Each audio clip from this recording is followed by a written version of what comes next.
NBC's counterterrorism expert Michael Leiter outlining what he says is the very real, very direct threat ISIS poses to the United States.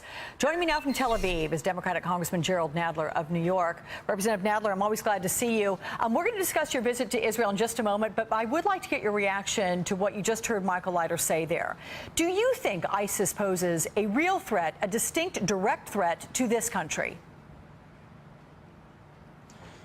Yes, I do. I think that it poses a threat exactly in the way that the gentleman, I don't know who he was just now, said that people, radicalized people going to Syria or Iraq fighting with ISIS and coming here intending to create terrorist mayhem here are a threat to the United States. Of course, that threat can be met only by counterintelligence and by border security of people coming into the country and finding out where they went. Countering ISIS's military success or fighting ISIS, etc., may or may not be valuable for its own purpose, but does nothing with respect to the threat posed to the United States.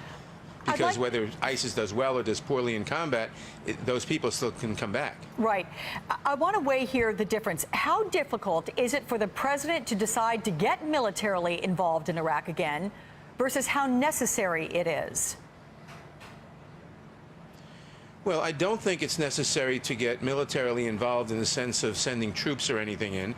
I do think it is right to send humanitarian aid to the Yazidis, and I do think it is right to provide air support, especially to the Kurds, because they have a well-organized army, and they're being opposed by people who mean to commit genocide, ISIS. And just as we helped to prevent genocide in Kosovo, we should help to prevent genocide by helping the Kurds here, especially since the ISIS is armed with the tanks and the armored personnel carriers that we gave to Iraq. We can't determine who wins the civil war in Iraq, but we can help the Kurds maintain their independence. And frankly, they're probably going to declare independence, and I would support their declaration of independence. They've had a well-functioning democratic state in their part of Iraq. They are tolerant. They don't persecute Christians or Yazidis or anybody else. And they should have their independence, which they want. But we can't determine, really, especially as long as Maliki and the people there in power, we can't help them as long as they're not cooperating with the Sunnis, help them win. In addition to which, as bad as the ISIS is, the other side, which is to say Iran and Hezbollah, is arguably as bad.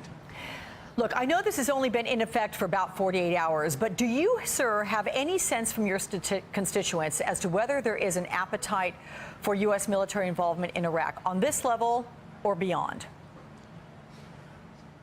Well, it's hard to gauge my constituents right now. I've been in Israel for the last week, but I am sure my constituents do not want any large-scale military involvement in Iraq. I certainly don't. I opposed it in the first place. I voted against it, what was it, 12 years ago. I thought the consequences would be bad. They were. But the kind of intervention that the president has supported so far, that is to say humanitarian aid to 40,000 people who are otherwise going to die on that mountaintop, and military aid to the Kurds and bombing ISIS to prevent it from slaughtering those civilians, that I think we can tolerate.